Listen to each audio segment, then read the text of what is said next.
that's underway here.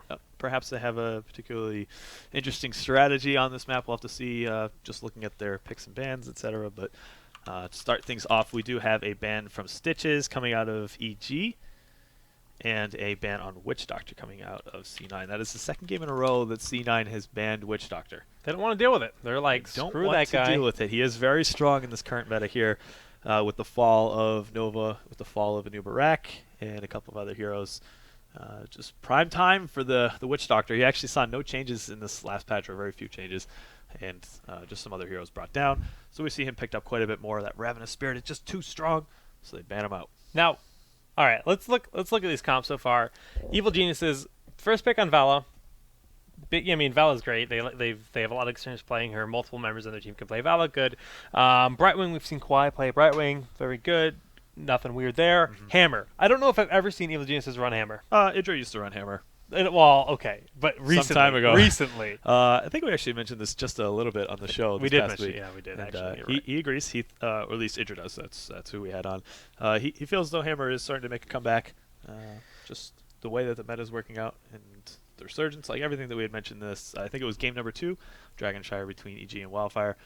It's a good pick. On this map in particular, I would say it's kind of a neutral map for Hammer. It's not bad or good on it. So it's fine to see EG pick him up, give it a shot.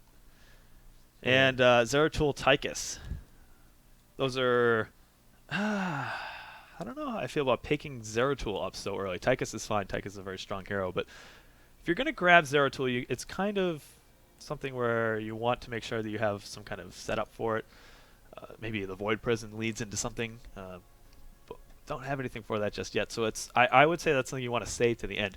This basically allows EG to pick around the Zeratul. It's like, okay, let's not pick heroes that are maybe susceptible to getting Void Prisoned with the rest of the group and then just dying to a bunch of Wombo stuff. Or we can pull the heroes that have Wombo potential on top of that, so maybe they take a Vala themselves for the Reign of Vengeance, etc. We'll have to see. Yeah, it's gonna be interesting to see what we have, but I'm liking Cloud9's draft so far. It's been weird to see EG just completely kind of disregard Tychus up this point in time. They haven't even paid any mention to him at all. They grabbed Tychus in the second game versus Wildfire. Oh, did they? Okay. They did. That was their first pick. So not completely ignoring it, but they don't value it as highly as some other teams do. But I mean, we're seeing double root. You got the root from Liquid Chef, and we've seen his Malfurion a lot lately, and it's terrifying. It's just no one dies when he's playing Malfurion. All right, it's true. He's doing his job. He is. And he's doing his job. You have the Howling Blast out of Arthas with that root from Malf, the Interrupt from Tychus with the grenades. That's their one interrupt so far. But if you have someone locked down and you're spraying and praying with Tychus, you're just blowing them up. It's a bad time to take all that. So it's a strong pair. But Tassadar Murden coming out for EG. Yeah, and they still need to pick up a tank of some kind. I feel like Chen. But no, you just mentioned it. Okay, Tass Murden. I was completely blanking on that one there. Tassadar Murden.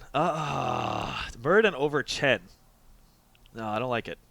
I don't. I gotta be honest with you. I don't like it. I think Chen is Murden. You need specific things to interrupt, etc. But there's really nothing that's screaming we need Murden on this team.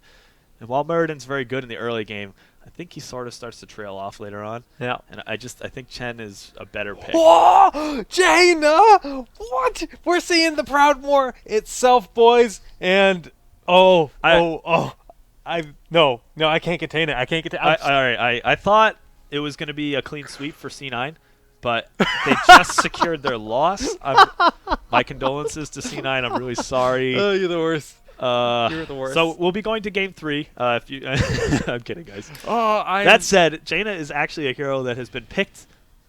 Maybe I've casted games like 5 or so times. She is 0-5 in all of the games that I've casted. She is a hero that has had 0 luck in the competitive scene.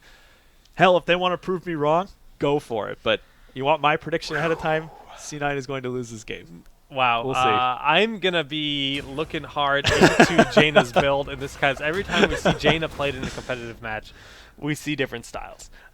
Some people value sprint. Other people say, no, you lose too much damage getting sprint. Some people say, you have to get ice block. But there's no Nova to worry about. There's no Zeratul to worry about in this match. Hammer is going to be an annoyance. because Jaina has an incredibly small health pool. Survivability is pretty low, but I'm a guy that's played probably close, I don't know, 70 games with Jaina or so. I've played quite a bit of Jaina. And I am very excited to actually see her here in this game. Yeah. But Kubi, before we talk more about Jaina, let's talk about the players in this match. Absolutely. So for Cloud9 Vortex, on the blue side, we have Liquid Chef playing Malfurion, Rarjar on Tychus, Bobby Hankill will be on Arthas, K1 Pro, the lucky guy, on Jaina. He's my new favorite player, man. Following up with Zeratul. Now, they have Zeratul on their side. I did say there's no Zeratul, but I was lying because it's actually on their team. But they don't have to worry about it because it is, in fact, on their team. On the other half of the map, that we do have Idra playing as Hammer. We were talking about him on the show, and it's cool to see him rocking Hammer in this game. Rice on Brightwing. Faye's going to be playing Vala. They're waiting here to body block these minions to kind of stall them out here. That's exactly what's happening. And just looking through the other players, Sassadar will be played by Fan, also body blocking his minions, and Muradin doing it as well here, being played by Mookie Pants. Okay, don't look at the talents yet, Jake. I want you to guess, what did Jaina grab level 1? Increased range on the Q is what I'm hoping for, because that's all right, don't look. Oh, I'm blocking the screen. Okay. You guys can't see. What's your second choice? I don't have the Lingering Frost. Lingering Frost. Oh, too bad. It's Conjurer's Pursuit. Whoa. What? Okay, so their value. Jake's mind is blown right there. No, makes sense. It's just stylist. It's like I said, Jaina has really good talent. Like, Jaina has probably the best tree. Yeah, she does, in the but game. her level 1 is like super critical. No, I think. I disagree. Right. And the reason Conjurer's Pursuit makes sense is because they're going to be. It's all built around. Maybe this is a Blizzard build. So maybe instead of getting Arcane Intellect, which a lot of people like at level 4, we're going to see either the increased width on the Blizzard or Envenom at level 4. Envenom makes sense when you consider you have Arthas. You can get that double Envenom.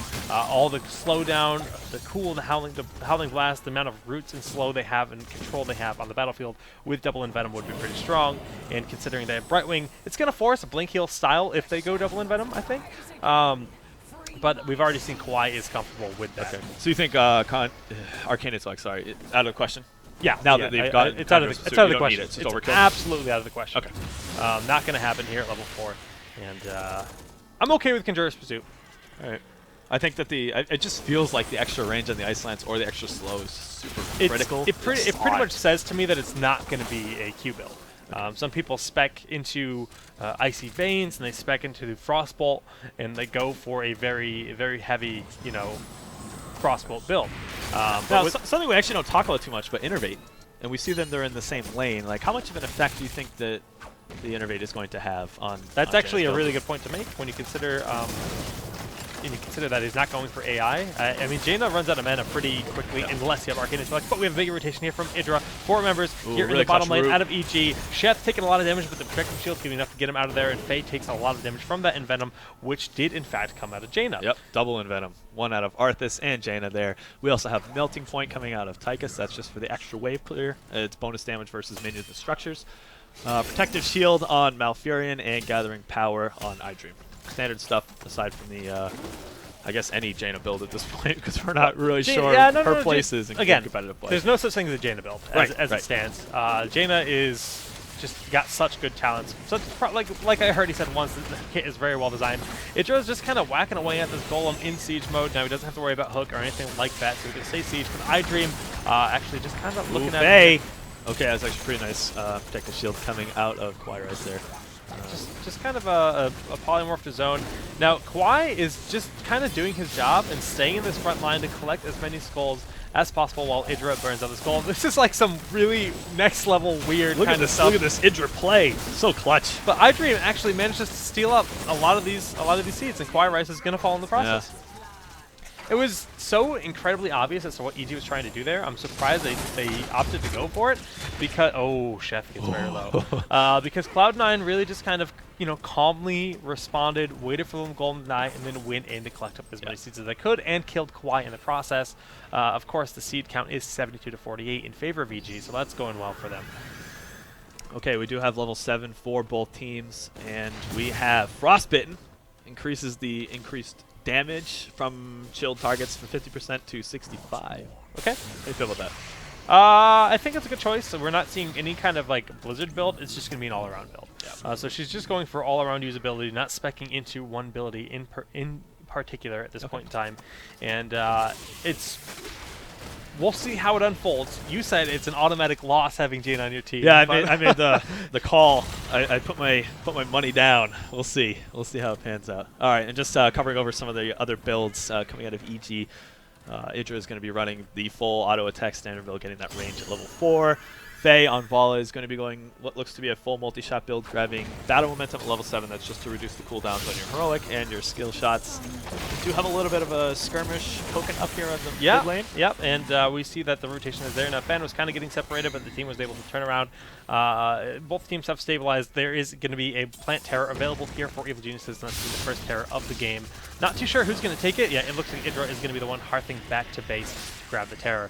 Just want to point out, thank goodness to Ali for making this mod. We're going to give him a shout out again, because with our old UI, we'd be able to see talents, but 3 hammers in a row here from Muradin. I Such hammers. No idea what's happening. I'll tell you what's happening. He's getting refund, or he's getting the extra damage per hero hit, but in this case, he is going for the refunded mana. Level 4, that one is extra damage, 400% damage to structure, so he's going to be able to push a little bit harder. Siege it in. Siege it in, as you like to call it. I mean, you'd need to grab the hero hammer to do that as well. Make a little bit more effectiveness out of it. And then at level 7, the Pierce Bolt. That one's pretty standard. That just allows him to get a little bit more crowd control in the team fight, so he hops in. Pierces 2 people with that. Rewind. Pierces another 2 people with that. That's a pretty sizable amount of CC. Yeah.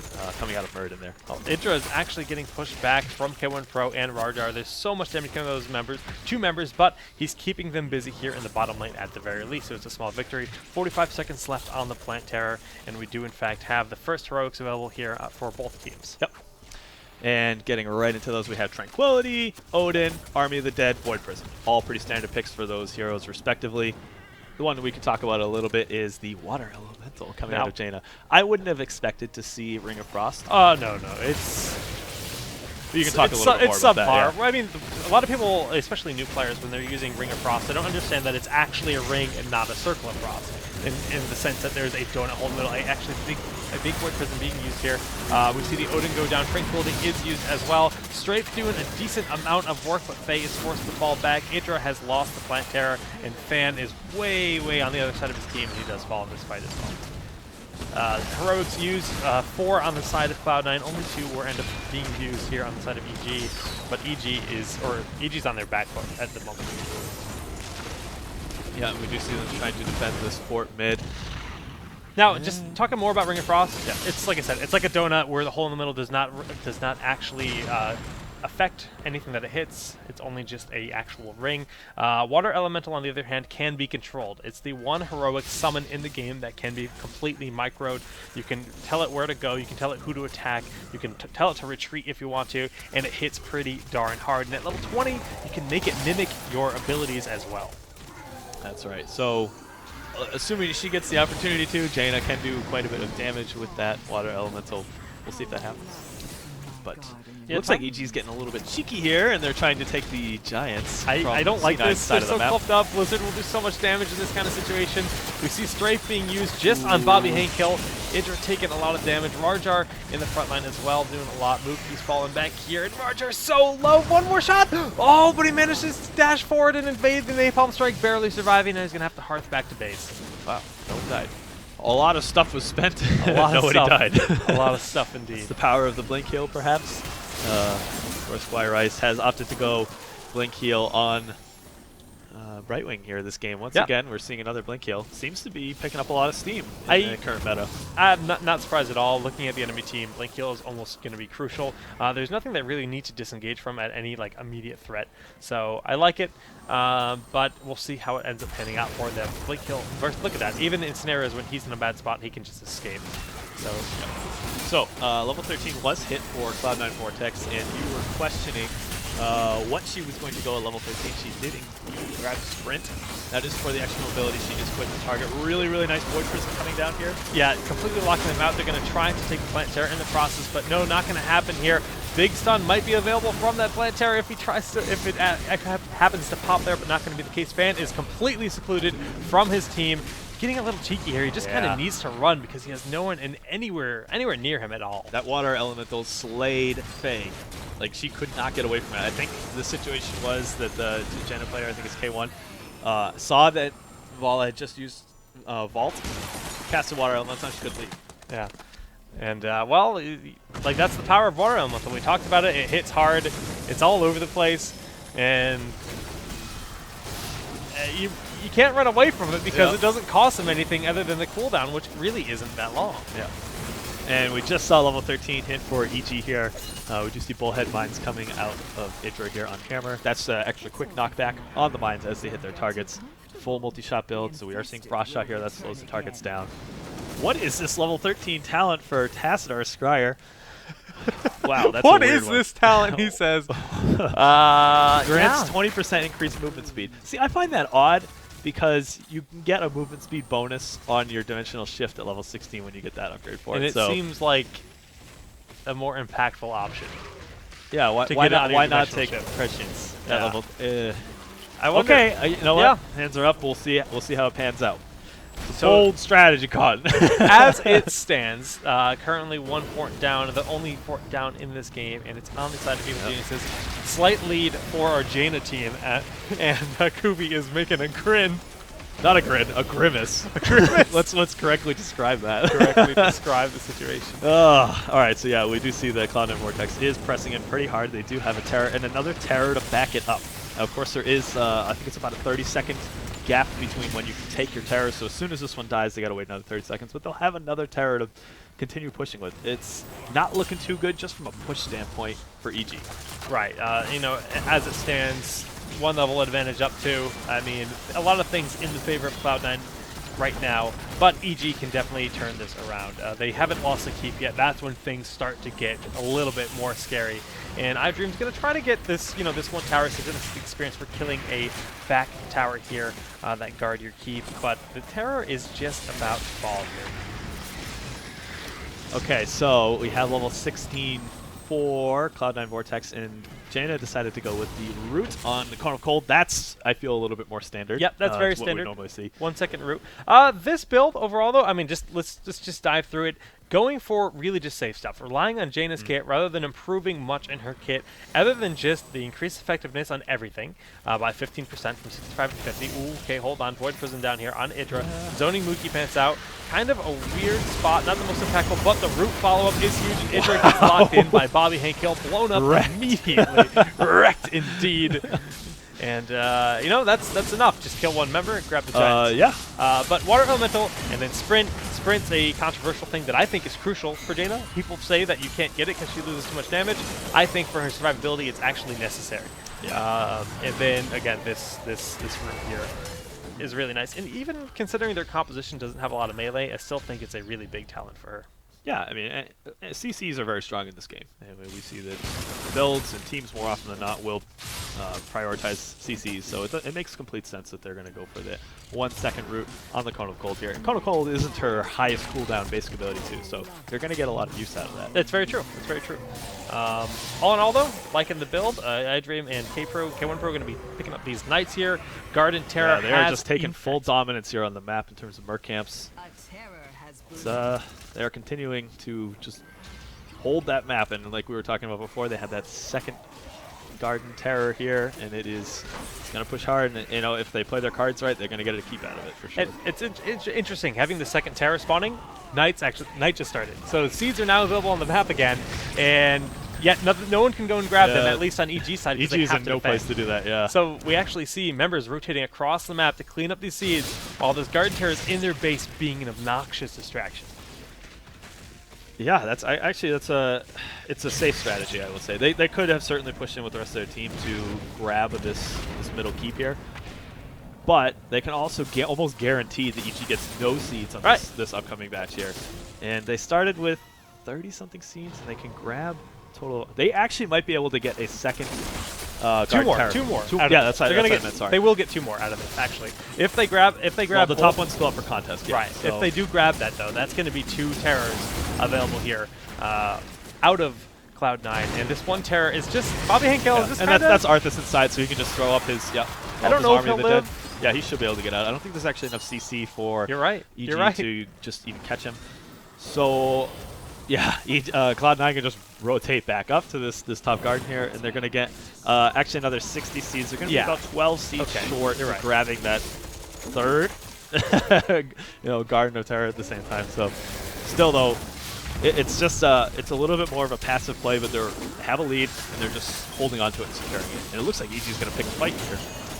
Yeah, EG is, they don't have a choice. They can't really just keep letting Cloud9 do what they want. They have to look for that fight, get some picks here. Roger taking a decent amount of damage.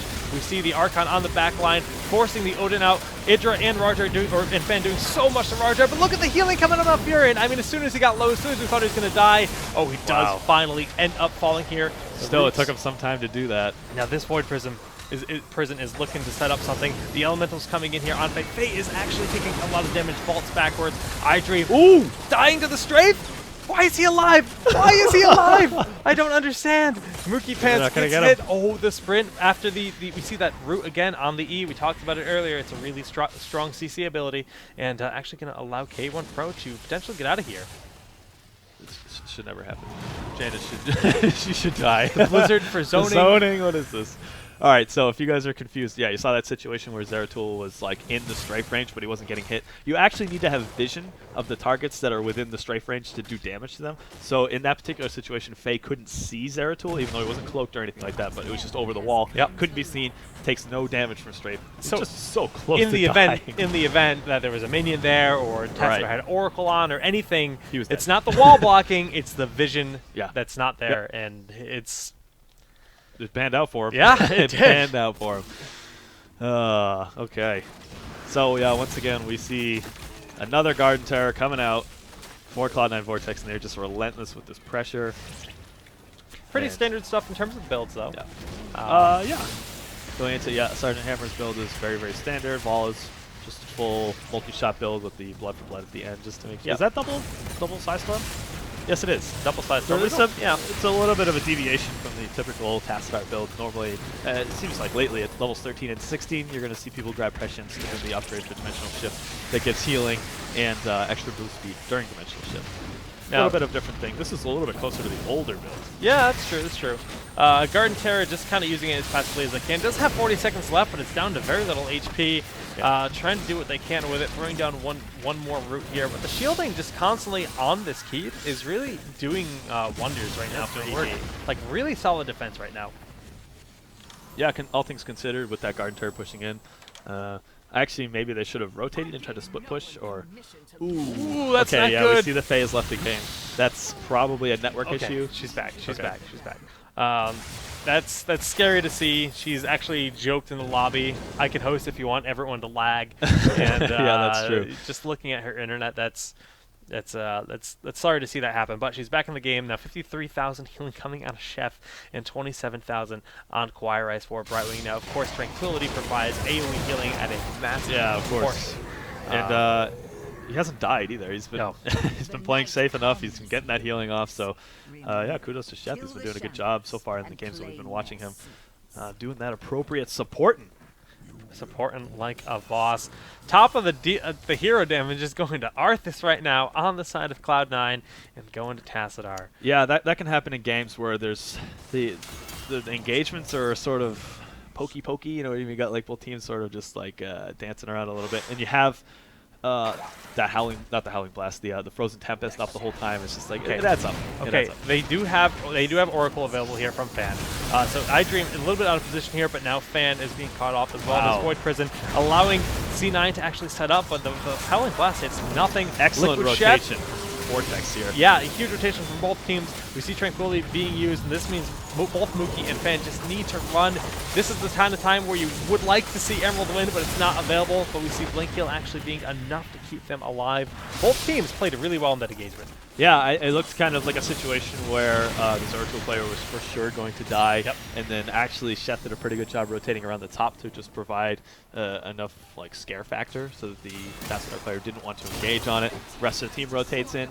Pretty good. Good job to save Zeratul, who was in a situation where he for sure should have died. But Cloud9 used 3 heroics to the 1 of EG, so those cooldowns are something you have to consider here.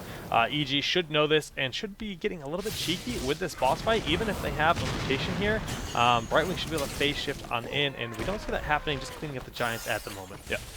Well, we got a bit of time. We do have level 24 Cloud9 Vortex. We see 2 blinks, one on Jaina and Zeratul. And we've been talking time and time again throughout this game how the extra mobility on Jaina is so important. Wouldn't have surprised me too much to see. Is it Winter Mute? Yeah, Winter Mute makes it so that your Frost Elemental does in fact mimic your abilities. So that Cone of Cold, your Water Elemental does that. Frostbolt, your Water Elemental does that. And they match the talents too, right? So it would root. I'm not 100% certain, okay, but I'm pretty sure that is the case. I will have to look into that. But either way, it really does a lot to increase your damage output as a Jaina player. The aggressive Cone of Colds alone are disgusting. Like the things you can do safely with that, and just chasing with Frostbolt. I'll tell you, the best feeling in the world is when you get that Frostbolt when you're on the other side of the map and your Water Elemental happens to just get that kill. It feels better than just about anything. Now we do have Terra spawning for EG, and we see the response as soon as EG's is summoned, they grab theirs as well. Bobby Hankill in the Terra once again, picking up, and actually Bobby Hankill is also stalling for them to start on these camps, because as soon as the Garden Terror is summoned, the camps will actually disappear. So worked out for them to pick up these 2 camps. Really nice play by Cloud9. Yeah, and I'm curious to see what the strategy is from both teams here, like who gets aggressive with their Terror. It's always kind of a weird call to make because they're not exactly that good at fighting each other. They're much better suited for fighting other heroes or pushing out for strategy. So we actually kind of see both of them splitting up, but it looks as though Cloud9 is going to rotate forward to support theirs, and EG is going to try and at least send a couple people back to defend. Yeah. There's a lot of indecisiveness coming out of EG right now because it looked like their Garden Terror was going to push forward. Now he's backing up. I like this play out of Kawhi, knowing that he's not needed at the moment. So he's putting pressure onto this fort up here because EG needs those little small victories. They need that experience. They have hit 20, and we can look at the talents while everyone's poking and prodding around, and we have Storm Shield coming out of Brightwing, Archon upgrade on Strafe, and Double Resurge. Double Resurge, yeah. Upgrade on Strafe is unusual. More often than not, we see Blink coming out of Volley, and she can blink while she's in Strafe, so that's usually what people take. I guess she feels as though she needs to Pierce, just to get that extra damage, but... Now, we have the Resurge actually being used in Hammer already. She did fall there, so her Resurge will be on cooldown for the next 3 minutes. Both Terras still alive. Looking at the timers, 27 seconds, 28 seconds, just about dead even as they were summoned at the same time. And Kawhi still just in that top lane, just kind of trying to get them back. And it's not a risky play at all. You might be looking like, oh, it's so far out of position, but she has the Void Shift, which is her Z. She can just target any of her hero teammates and just warp to them within a matter of seconds. So as soon as she sees the fight, and that's exactly what's happening right here. Phase shifting right on in here. Now we have both Terras smacking away. 2 seconds, 3 seconds left. They will expire in just a second. You see teams responding accordingly. They are both tanks within, and it's a big, we have just a big play, just throwing down both the Howling Blast and the Envenom, but Kawhi just blinks back calmly. Yeah, I guess that's probably not the best target to try, unless you're going to burn down Kawhi Rice immediately. He's going to be able to blink to one of the teammates that's in the back line. Easy to forget about Blink Heal since Brightwings don't run it. Yeah, that's true too. That's a good point. That is a good point. So that was a really passive Garden Terror fight. Almost nothing happened. As it gets. Yeah, nothing happened really. They sort of just wasted each other's seeds. So that kind of tells me that teams aren't really a fan of the mechanic, and they were just like, let's just kind of call it truce. But Faye is getting blown up by Jaina, the Water Elemental, and Jaina just going to town here. Storm Shield has been used, Blink Hill has been used, everything has been used. Actually polying the Water Elemental to try to keep Faye alive, but does it matter? I don't think it is, and Faye actually does fall to that Water Elemental. That's the second time I've seen that happen. She just gets chased down by that thing, and it seems like once her vault is off cooldown, it's like, oh, hands up, I can't do anything. But Rajar is going to be in a lot of trouble here. He just used his dash forward. We have Pixie Dust going down on Fan to try to get the extra aggression, but there's no mana left really. So just throwing down the side source actually depletes his mana, but it's going to be a kill there. So Jaina flees, the coward. She's like, I can't save you. Get out of here. She runs away. Riding side saddle. Rightfully so. She wasn't really anything that she could do in that situation to get Tychus out of there. Now, nighttime spawning as 3 members are down for Cloud9 Vortex. This is what EG needs. They need to get a lot of seeds. They need to get some aggression because they need to take down a keep. They're currently down 2 keeps, and that's a that's really tough. Just the one keep. Excuse me. So, but that does apply a lot of pressure to mid lane. I won't say it puts a timer on the game, but they're going to be on the back foot more often than not in terms of push coming out of each lane. So, yeah, exactly as you were mentioning, they are going to take advantage of this situation and collect the much-needed seeds, and probably make an attempt to deny seeds from Cloud9. If they can get a Terror up on their own, without Cloud9 getting a Terror up, that's when they can get the real push going on. So they need to clean this Terror up, this Garden Terror here, collect the seeds up as fast as possible, and then try to rotate down to deny seeds out of Cloud9, but they're just not going to be fast enough. They're going to be able to collect those 21 seeds. We'll see. Tychus still isn't there. So they have a chance. If they go there immediately, if they don't stop for these Giants, but they're looking at Mercs, they're indecisive, they're already way slower than they could have been. They could have been there already. And this is true, but they would sort of be going in blind. Oh, is it going to be enough? Are they actually yeah, but back up? Tychus isn't there. It's 4v5. I mean, Tychus is now going to be there in time. So I don't like the indecision there out of EG. But no, they have a chance, though. They do. They did take the Terror here. Yeah, you're right. So they can try to push them out. Wow, that's actually a really, really nice fight. And I more or less don't agree with Cloud9's decision to back up here, especially since they had vision of the whole area. They can sort of dictate how the fight goes. And again, we just have Mookie and Kawhi working on that Idra, rotating up to help. The Terror just continuing to push Cloud9 back so they know they're safe to take this. 5 seats away from a Plant Terror is Cloud9 Vortex, and they're not going to get that until the next night phase has begun. And that is another Terror for EG huge. As soon as this one's done. That's a big deal. It is big, and it's going to be some time before another nighttime pushes. They will be able to get the sport here. And, we didn't see any aggressive play out of them because of that exact situation. They didn't want to lose anyone just trying to zone out for seats. EG, this is how they're going to make their comeback, honestly, if they're going to do it. The Jaina curse, is it real? Is it real? Now, we can see on the other half, though, the Giants are at the core, and iDream is opting to go for the core to see what damage they can do. Does EG notice this? Does someone respond? We need one member from EG to actually hearth back. No one's doing it. Deal with They this. will lose. 70%, 60%. There's just too many minions. Core EG, is they're going taking to lose. too much damage just to iDream alone. Now, Fan has returned to the base, but do they have Mule? I don't think they do. And no, there's no Mule available. So much damage has been done to the core already, down to 50%. It was a really nice, I'm going to call it a distraction tactic right there. Distracting. They were able to get their Tassadar to move back so they don't feel confident taking a full team fight there. The Void Prison was a little strange. I mean, those catapults, Giants. Yeah, I mean, we were talking about that. There's a Zeratul. lot more pressure now onto that middle lane because that heat is gone. Yeah, they're just taking advantage of it. Nicely done by iDream. I mean, every opening he sees, he's going to take. Now, again, Plant Terror has fallen. Another 100 seeds. In about 30 seconds, they're going to be able to summon that again. Yeah. So we're going to see, I would imagine they're just going to summon posture. They're not going to go for any crazy fights here. And they're going to, in a little bit, we'll probably see, I think it was, who was in it last time? Was it Faye? I didn't actually catch it. Who was in the Terror? Yeah, I think it was Faye, but I could be wrong. Yeah, I think the right call is probably Faye. She's one of the squishier targets on the team. Idra is like another opportunity as well, but he's really good at applying siege damage too, especially with the safety of the Terror pushing as well. So that's who I'd like to see in it. Now, it is growing, 10 seconds. We'll see what happens there. Going to pick up these Merc camps while they can to keep those lanes pushed the best they can. Taking out that middle keep, again, nullifies the catapults in the middle lane, so the threat's not as bad as it was for the last one. We don't have the Hearth going out just yet. Looks like Faye will be walking back there on her mount to pick up that Terror, and here it is summoned. Yeah. Hey, man, this game is dead even now. Structure-wise, they did a lot with that last push. Yeah, but the core getting down to 50%. Yeah, okay. I mean, that was so well done by iDream, because I'd say the match was dead even if it wasn't for that. That's a very good point. The second that they try to hide or do something sneaky, EG has to be played really cautiously. Right. And with the core at 40, yeah, shields are regenerated at this point, but still, 50% is 50%. Yeah, we are moving ever closer to a 30-minute Garden of Terror game. We knew this was going to happen, though. The games on this map tend to last quite a long time. Just based on the way the teams sort of throw their Garden Terrors at each other, it's very passive, like, all right, we're not going to take what did I just say? I said if they see them out of position, they can rotate over. It looks like we have a base race. The Garden Terror actually focusing on Zeratul. That's it. EG wins. EG wins. Yep. A misplay by Cloud9. They thought they could outrace them against the Garden Terror at 30 minutes. Can't do that, and just like that, they made the wrong call.